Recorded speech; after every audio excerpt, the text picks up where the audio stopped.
the best part about art is like it's so unique to each person because everybody has their own experiences, everybody has their own thoughts, emotions, feelings, and that is ultimately like what gets put into people's art. Hey guys, you're listening to Andreas Talks Art with your host Andreas Kramer. Let's go back to when did you first get into photography and videography? It was definitely back in high school. I took photography and videography class back then. So like in video class, we were creating like the morning announcements. Like you'd go, it would be like first period, you'd go in and film the announcements. And then you'd also work on like separate projects too. Like you'd have like projects, like whether it's like making a music video or doing like a promotional video, whatnot. So that's when I learned to like operate a camera and like do editing. And basically it was the same in high school photography class, like learning how to operate like a film camera and then digital and then doing like Photoshop stuff after that. And then I pretty much did just for fun for most of my life, went to college, got a business degree, and then actually got another business degree after that, a master's. And then actually after that ended up deciding that I wanted to just do photography and videography full time. So then quit my job and started doing that. Nice. So that was the only like schooling you got was back in high school, those classes? Yep, just like 2 or 3 high school videography and photography classes. Yeah. Yep, and then obviously watching a lot of like YouTube.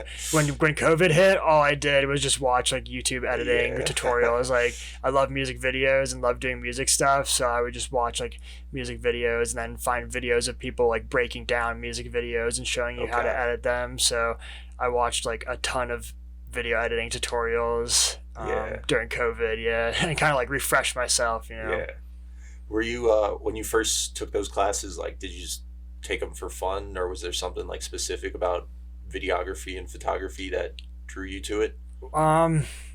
Well, I actually was reminiscing on my high school days when I was watching your videos because like I like skated back in high school and in middle school and have always skied and done like wakeboarding. So I've always been into like action sports, and I feel like naturally with action sports comes like filming. Like so I was always the person who was like filming and making edits for like skating and skiing and wakeboarding. So that's kind of like what got me into it, definitely was doing that kind of stuff, and then took it in high school, and then I mean pretty much between then and now was just doing it for fun. So if it's like a ski trip or traveling, going like to a national park or something, we just shoot photo and video. But I think it definitely started with like skating and skiing when I was like in middle school, high school.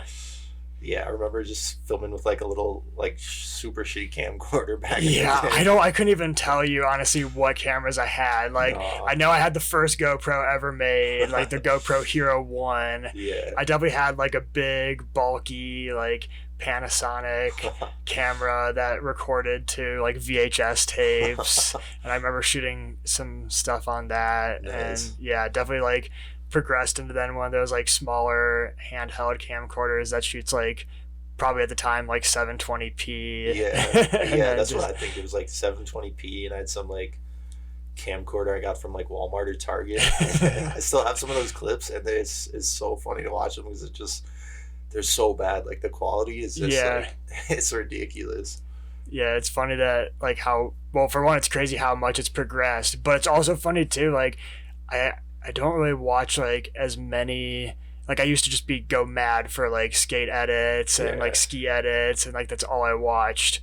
So I don't watch them a ton anymore, but I've noticed in like music videos now, like the people start to incorporate like older cameras. In some music videos they'll take like an old school camera and shoot with it and like incorporate those clips into it. So it's actually kind of funny to see like while all like the video technology is like going crazy, just like getting so wild and so cheap, now people are starting to take like old cameras and incorporate those shots into their videos. I definitely noticed that with skating, because that was all like built off of like film cameras back in the day, just like carrying backpacks full of film rolls and stuff, and they'll like include a few like film clips, just more like B-roll stuff. But it definitely gives it like a cool aesthetic. Yeah, I've tried to do that a little bit too. Like if I'm going on like a photo shoot or something, like bring a film camera too and just shoot some flicks, like because it's just like interesting and unique stuff to have. And I feel like from like as it's like my job, like people I think like if you do stuff like that, because it makes it more unique. Right. And the whole mixture of like different kinds of film, like different video, like obviously like you want to get different angles and stuff, but then also adding different styles, it really like it makes it unique, you know. Yeah, that's cool. So is that how you got your start doing like video stuff and content creation in general, skating and snowboarding? Yeah. No, I had a YouTube channel and would just like make skate edits like on the little camcorder, just filming in my driveway for hours and stuff. Yeah. Like, film snowboard and stuff with my buddies and stuff, and it just kept progressing. But yeah, that's something I've always done, is just film and edit, and it's just always been for fun, and it's been I've always thought of it as like a side thing, like until the past few years, and it was just yeah, like you said, mainly from skating, like just wanting to get those clips and like just trying tricks and wanting to like see what I was doing, and just rewatching it. Like most of it was just like me making the videos for myself to watch, and then it just kept progressing and then getting into art and wanting to film that, and then turning into the podcast and all of this now. Yeah. Yeah, that's awesome.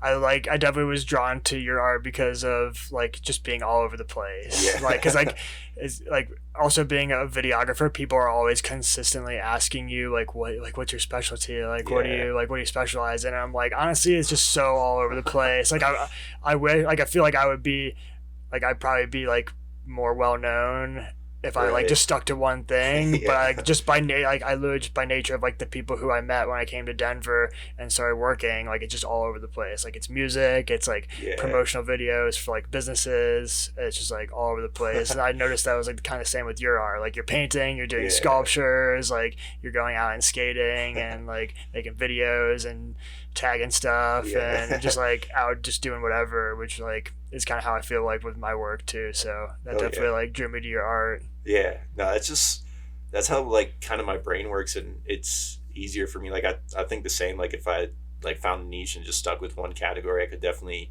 progress a lot faster and make better work at whatever that sole thing was. But it's just so hard for me to focus on one thing, and like I like to have like a variety of things to do, and it just makes it more interesting and more exciting, and especially with like the fine art and stuff, like with painting, like I can't just do a painting and then sit and wait for it to dry and like work on the next layer. You know, I need something to do like right after that. Yeah, start working on a sculpture or something, or an incense holder. Yeah, or make a video and then start editing it. Yeah.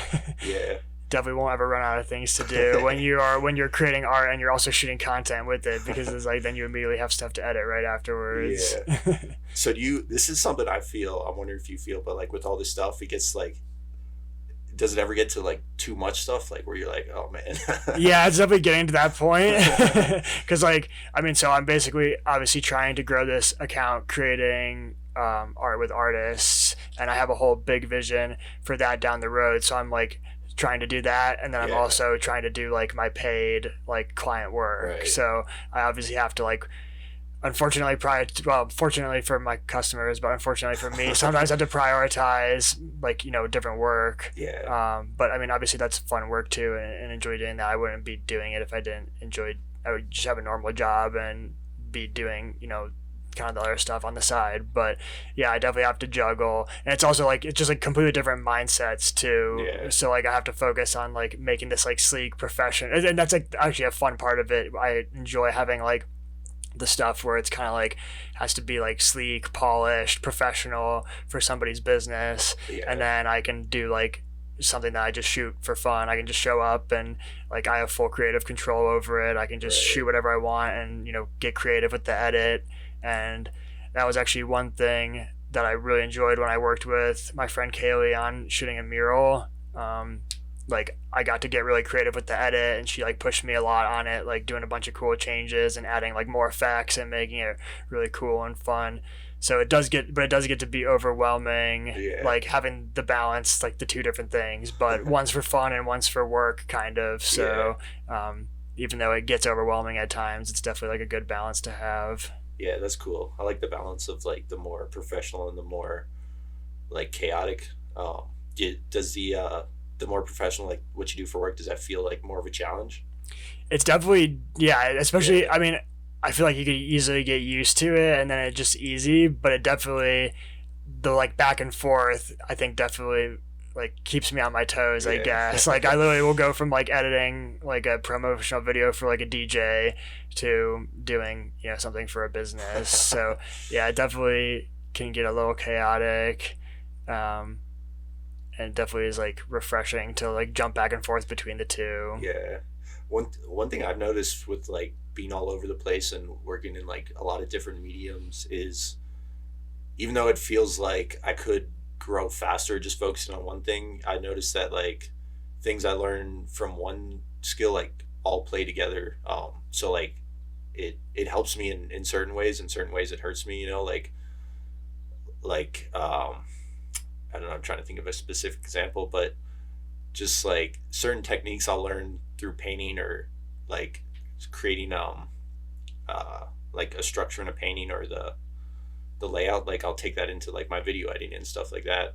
So it all kind of works together in a weird chaotic way. Yeah, definitely. Like I feel like composition in general like kind of is somewhat similar across like all different types of forms of art. Yeah. But yeah, I feel like especially now with like social media and everything, like you get rewarded kind of for having like one, consistency of like posting content, and then also two, like consistency in like style. Right. Like for social media, people for whatever reason gravitate towards like consistency of style. Like if there's like a art account that like is posting one type of thing like over and over and over again, it seems to be like rewarded and people seem to like gravitate towards that. Right. Which is like unfortunate if your art's all over the place, like kind of like both ours is. But like when I first started doing the video stuff, I kind of was like, oh man, like I feel like you have to like kind of blow up on Instagram or else you aren't going to get any work or anything. But I've kind of like left that mindset and I've just been like, okay, I just could go out and like meet people and network a bunch and get plenty of work, and then it doesn't really like matter what I put out on social media. But you definitely, I think, are more likely to get like a ton of followers on social media if you are just doing like one thing and doing it like consistently and like kind of like sticking to a similar style. Yeah, no, for sure. I feel like people are very they want to know what they're gonna see. Like they get comfortable. Like if they find a like muralist who does all graffiti art, they'll know like every time they're gonna see that. Whereas like if it's always changing up, it's they don't know what to expect. So that's where they like aren't as comfortable. Like it's not as easy to grow doing that. Mm-hmm. But I guess so. Speaking of that, how'd you go from going like to business school to quitting all that and become a videographer and photographer full time? Thanks for listening. Share this with your friends if you liked it. And don't forget to be cool. Peace out.